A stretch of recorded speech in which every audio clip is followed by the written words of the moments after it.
नमस्कार दोस्तों, स्वागत है आपका इस वीडियो में। दोस्तों आइए शुरू करते हैं। हम देखेंगे टॉप इम्पॉर्टेंट क्वेश्चन देखेंगे, ठीक है फ्रेंड्स, सीबीटी 2 एग्जाम के लिए। और आप आरआरबी जेई का भी फॉर्म भरने तो उसके लिए इम्पॉर्टेंट है, ठीक है। तो पहला क्वेश्चन है कि वेरिएबल कैपेसिटर में इस्तेमाल होने वाला डाइलेक्ट्रिक पदार्थ आमतौर पर क्या होता है दोस्तों? तो ऑप्शन बी हवा होता है, ऑप्शन बी करेक्ट है, ठीक है। अगला प्रश्न देखते हैं कि 250 वोल्ट पर मूल्यांकित 500 वाट और 200 वाट के दो बल्बों का प्रतिरोध अनुपात क्या होगा दोस्तों? तो जो फार्मूला है आर बराबर वी स्क्वायर अपन पी से, यहाँ से हम R1 R2 का मान निकालेंगे, ठीक है। तो जो आएगा आंसर आ जाएगा 2:5 आएगा, ऑप्शन नंबर बी करेक्ट हो जाएगा, ठीक है दोस्तों। अगला प्रश्न देखते हैं क्वेश्चन नंबर 3।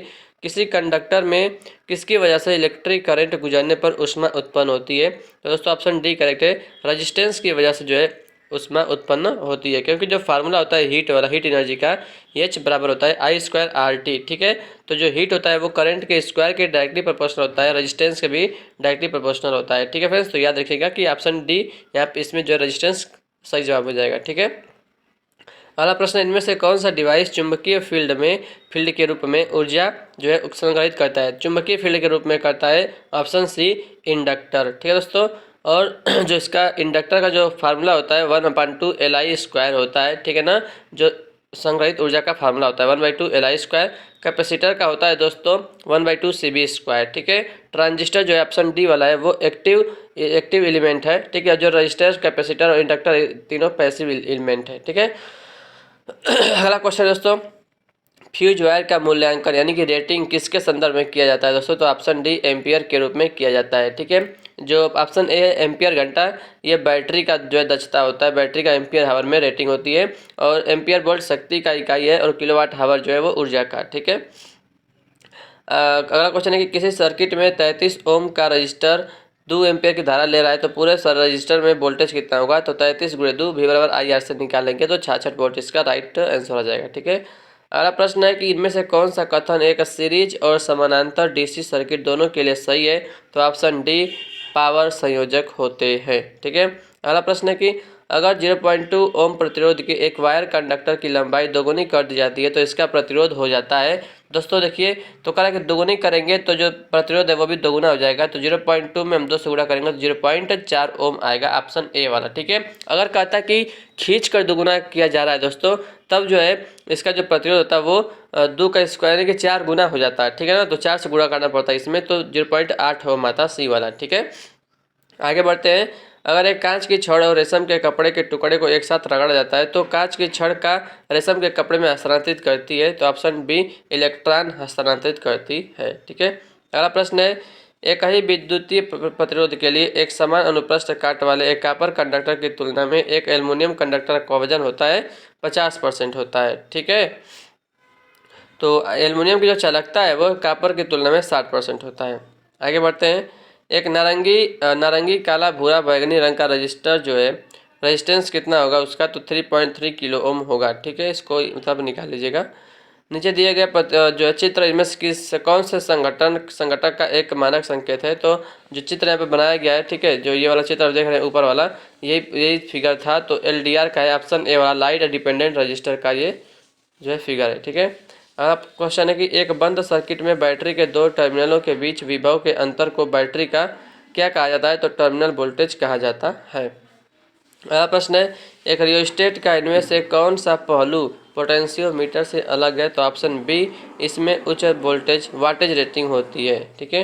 अगला प्रश्न है, किरचॉफ के नियम के करंट के नियम के अनुसार एक समूहित पैरामीटर सर्किट में किसी नोड से निकलने वाले करंट का बीजगणितीय योग शून्य यानी किसके बराबर होता है? तो ऑप्शन बी ए 0 के बराबर होता है, ठीक है। अगला क्वेश्चन है कि जो है डेड डैश एक स्थिर विद्युत फील्ड के विरुद्ध एक इकाई चार्ज को दो बिंदुओं के बीच स्थानांतरित करने पर किया जाने वाला कार्य है, तो ऑप्शन ए वोल्टेज। इनमें से कौन सा डिवाइस एक वोल्टेज स्रोत के साथ सीरीज में दो रजिस्टरों वाला सर्किट बनाता है? तो ऑप्शन ए वोल्टेज डिवाइडर। अगला क्वेश्चन है कि कॉपर के एक परमाणु में कितने इलेक्ट्रॉन होते हैं? तो ऑप्शन डी 29 इलेक्ट्रॉन होते हैं, ठीक है। अगला क्वेश्चन है, इनमें से कौन सा घटन निश्चित डीसी को परिवर्ती डीसी में बदलता है यानी कि फिक्स डीसी को वेरिएबल डीसी में बदलता है? तो ऑप्शन ए चॉपर बोलते हैं, ठीक है ना, चॉपर। रेक्टिफायर एसी को डीसी में बदलता है दोस्तों। साइक्लो कन्वर्टर्स का फ्रीक्वेंसी बहुत ही अधिक होता है, हाई फ्रीक्वेंसी पर कार्य करता है। इन्वर्टर डीसी को एसी में बदलता है, ठीक है। अगला प्रश्न है कि पावर इलेक्ट्रॉनिक शब्दावली में एससीआर का फुल फॉर्म क्या है? तो silicon controlled rectifier, silicon controlled rectifier, ठीक है। एससीआर में 4 लेयर होता है, 3 जंक्शन होता है, ठीक है ना, और एनोड कैथोड गेट 3 टर्मिनल होता है इसमें एससीआर में। एक एससीआर में कितने जंक्शन होते हैं दोस्तों? 3 पीएन जंक्शन होते हैं, 3, ठीक है। नीचे दिए गए आरेख निम्नलिखित में से किस घटक का मानक प्रतीक है? तो ये दोस्तों एन चैनल मॉसफेट का प्रतीक है, एन चैनल मॉसफेट का प्रतीक है। एसी वितरण प्रणाली में सामान्य रूप से निम्नलिखित में से कौन सा प्रयुक्त नहीं किया जाता?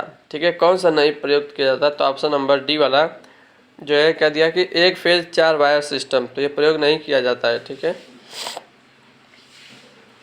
ऐसे सिस्टम में वह चालक जो कोर की अपेक्षा सतह पर अधिक करंट का वहन करता है उसको किस नाम से जाना जाता है? तो स्किन इफेक्ट या स्किन प्रभाव के नाम से जाना जाता है। अगला प्रश्न है पेल्टियर प्रभाव किसका विलोम है? पेल्टियर प्रभाव, तो यह सीबेक प्रभाव का जो है विलोम है, ठीक है ना। अगला प्रश्न है एक इलेक्ट्रिक प्रेस में माइका किस लिए प्रयुक्त किया जाता है? माइका एक इंसुलेटर के रूप में प्रयुक्त किया जाता है।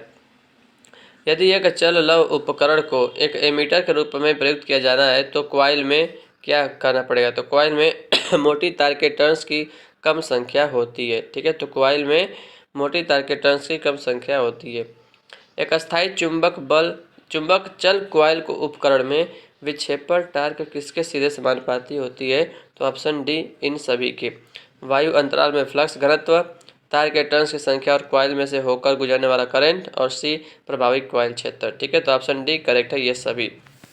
अगला प्रश्न है अस्थायी चुंबक गतिशील कॉइल उपकरण का स्केल क्या है?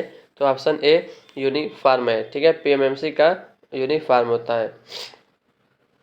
गतिशील कॉइल अस्थायी चुंबक उपकरणों को फ्लक्स मीटर के रूप में किस प्रकार प्रयुक्त किया जाता है? तो ऑप्शन डी नियंत्रण स्प्रिंग को निकाल करके किया जाता है। अगला प्रश्न है निम्नलिखित में से किसे मापने के लिए मेगर प्रयुक्त किया जाता है? तो ऑप्शन डी उच्च प्रतिरोध को मापने के लिए मेगर प्रयुक्त किया जाता है। अगला प्रश्न है यदि ध्रुवों की संख्या 4 है और 3000 आरपीएम की गति है तो एक सिंक्रोनस जनरेटर की आवृत्ति क्या होगी?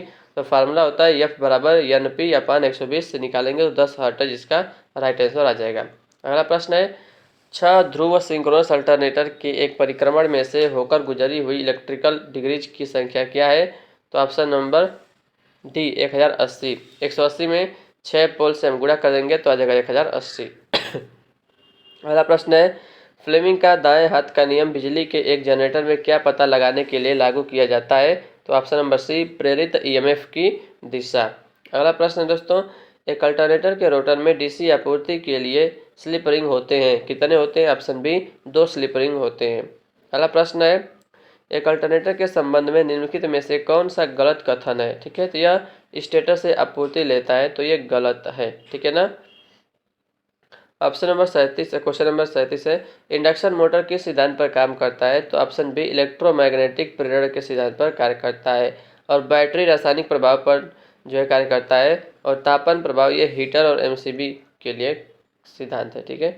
निम्न में से कौन सा एक unexcited single phase synchronous motor है? तो ऑप्शन ए रिलक्टेंस मोटर जो है एक unexcited single phase synchronous motor है। अगला प्रश्न है सिंक्रोनस मोटर में डैम्पिंग वाइंडिंग आमतौर से लिए किसके लिए उपयोग की जाती है? तो ऑप्शन नंबर डी ए और बी दोनों के लिए, स्टार्टिंग टार्क प्रदान करने के लिए और हंटिंग को रोकने के लिए। ऑप्शन डी करेक्ट है। यूनिवर्सल मोटर को बिना लोड के चलाए जाने पर इसकी चाल द्वारा सीमित होती है, तो ऑप्शन नंबर सी वाइंडेज और घर्षण द्वारा सीमित होती है, ठीक है। अगला प्रश्न है कि मोटर सिग्नलिंग और टाइमिंग युक्तियों के लिए उपयुक्त होती है, तो ऑप्शन ए रिलक्टेंस मोटर, ठीक है। रिलक्टेंस मोटर जो है सिग्नलिंग और टाइमिंग युक्तियों के लिए उपयुक्त होती है, ठीक है। अगला प्रश्न है कि एक डीसी मशीन में आर्मेचर कापर हानियां कुल पूर्ण भार हानियां के लगभग होती है, तो लगभग 30 से 40% होती है, ठीक है। 20 से 30% एडी करंट लॉस, 20 से 25% शैथिल्य हानि होती है। वार्ड लियोनार्ड कंट्रोल मुख्यतः एक कौन सी पद्धति है? तो ऑप्शन ए आर्मेचर बोल्टता पद्धति है, ठीक है। अगला क्वेश्चन है कि कक्षा 3 क्लास 3 सिरेमिक कैपेसिटर्स के ढाकता हुआ के रूप में उपयोग किए जाने वाला सबसे आम यौगिक है, ऑप्शन सी बेरियम टाइटेनेट, ठीक है। अगला क्वेश्चन है कि डीसी शंट मोटर भी कहलाती है, तो ऑप्शन ए नियतांक फ्लक्स मोटर भी कहलाती है।